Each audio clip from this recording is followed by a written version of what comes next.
DNA मित्रों, कल हमने स्ट्रे डॉग्स को लेकर सुप्रीम कोर्ट के आदेश के बाद शुरू हुए विवाद का विश्लेषण किया था। हमने आपको दिखाया था कि कैसे यह विवाद मास वर्सेस क्लास बन चुका है, कैसे एक खास तबका अदालत के फैसले का विरोध सड़कों पर उतर कर रहा है। और आज हम डॉग लवर्स की हिंसा का वीडियो विश्लेषण करेंगे। आज हम आपको यह बताएंगे कि जो लोग कुत्तों के अधिकारों को लेकर मशाल मार्च कर रहे हैं, उनकी मशालों में तेल कहां से आता है। डॉग एक्टिविज्म के नाम पर देश में कितना बड़ा बिजनेस चल रहा है, आज हम उसका पूरा लेखा जोखा आपके सामने रखेंगे। लेकिन सबसे पहले आपको आज के दो बड़े अपडेट्स बता देते हैं। आज कुछ वकीलों की ओर से सुप्रीम कोर्ट की अलग अलग बेंच के विरोधाभासी आदेश होने की दलील देते हुए सीजेआई से दखल देने की मांग की गई, जिसके बाद chief justice of India B R Gavai ने इस मामले की सुनवाई के लिए 3 जजों की बेंच का गठन कर दिया। जस्टिस विक्रम नाथ, जस्टिस संदीप मेहता और जस्टिस एनवी अंजारिया की नई बेंच कल इस मामले पर सुनवाई करेगी। अब इस मामले पर दूसरा अपडेट यह है कि सोशल मीडिया पर डॉग लवर्स की हिंसा का एक वीडियो वायरल है, जिसमें सुप्रीम कोर्ट के सामने ही डॉग लवर्स एक वकील पर हमला करते दिखाई दे रहे हैं। ये कथित डॉग लवर्स इस मुद्दे को लेकर किस तरह एक्टिव है, इसका अंदाजा आप इसी बात से लगा लीजिए कि एक तरफ तो ये सुप्रीम कोर्ट के अंदर बार बार इस मुद्दे को उठा रहे हैं और इधर कोर्ट के बाहर ये हाथापाई पर उतर आए।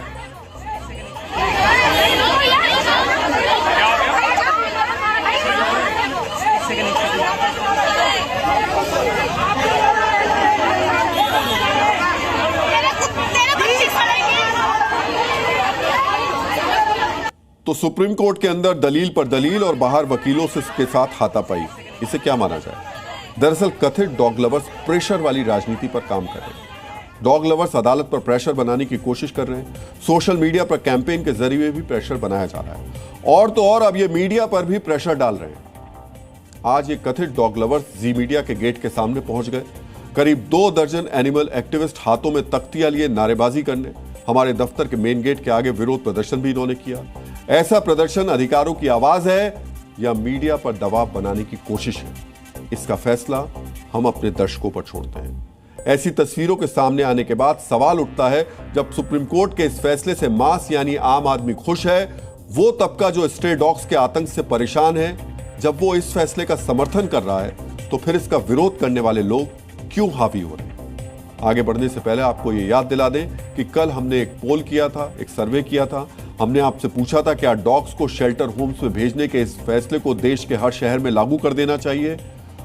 89% लोगों ने इसका समर्थन किया, जबकि सिर्फ 11% लोग इसके विरोध में थे। लेकिन कुत्तों को शेल्टर होम्स में भेजने वाली इस बहस में सोशल मीडिया से लेकर सड़क तक यही 11% लोग कैसे डोमिनेट कर रहे हैं, कैसे हावी हो रहे हैं, इसका जवाब है एनिमल एक्टिविज्म की इकोनॉमी, जो लाखों करोड़ों रुपए की है।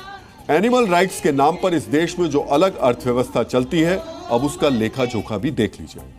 Animal welfare board of India ने साल 2024 में जानवरों से संबंधित एनजीओस को 4 करोड़ से ज्यादा की फंडिंग की। सीएसआर फंडिंग यानी अलग अलग कंपनियां दान के रूप में सालाना 140 करोड़ रुपए इन एनजीओस को देती हैं।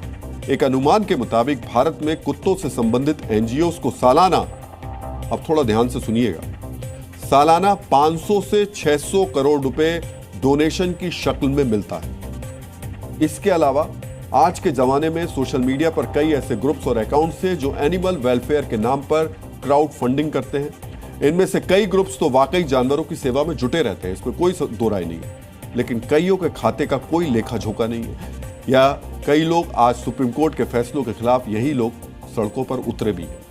क्या यही इकोनॉमी इस पूरे विरोध प्रदर्शन को फंड कर रही है? क्या इन लोगों को यह डर सता रहा है कि अगर कुत्तों को शेल्टर होम्स में शिफ्ट कर दिया जाएगा तो कुत्तों की सेवा के नाम पर इन्हें मिलने वाला पैसा आना बंद हो जाएगा?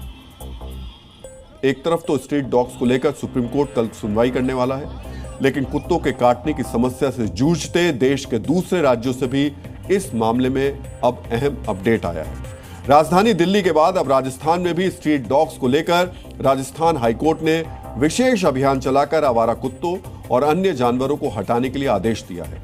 राजस्थान हाईकोर्ट ने जयपुर, जोधपुर और उदयपुर में नगर निकायों को शहर की सड़कों से आवारा कुत्तों और अन्य जानवरों को हटाने के निर्देश दिए हैं। साथ ही अदालत ने यह भी निर्देश दिए कि शिफ्ट करने के दौरान कुत्तों को कम से कम शारीरिक नुकसान हो। कोर्ट ने स्पष्ट किया, जो कोई भी इस काम में बाधा डालेगा उसके खिलाफ कार्रवाई की जाएगी। देश में हर साल करीब 30 लाख लोग डॉग बाइट के शिकार हो जाते हैं। सालाना करीब 50 लोगों की रेबीज से मौत हो जाती है। ऐसे में समस्या वाकई बड़ी है और इसी को देखते हुए मद्रास हाईकोर्ट की मदुरई बेंच के सामने एक याचिकाकर्ता ने कुछ आंकड़े पेश किए थे और इन आंकड़ों पर कोर्ट ने क्या कहा, आपको वो भी जरूर देखना चाहिए। सुनवाई के दौरान याचिकाकर्ता ने दावा किया कि तमिलनाडु में इस साल अकेले लगभग 3.5 लाख कुत्तों के काटने की घटनाएं हो चुकी हैं। इतना ही नहीं, कुत्तों के काटने से रेबीज से 20 लोगों की मौत भी हो चुकी है। इस पर अदालत ने कहा कि वो सुप्रीम कोर्ट के विस्तृत दिशा निर्देशों का अध्ययन करने के बाद इस पर संयुक्त औपचारिक आदेश जारी करेंगे।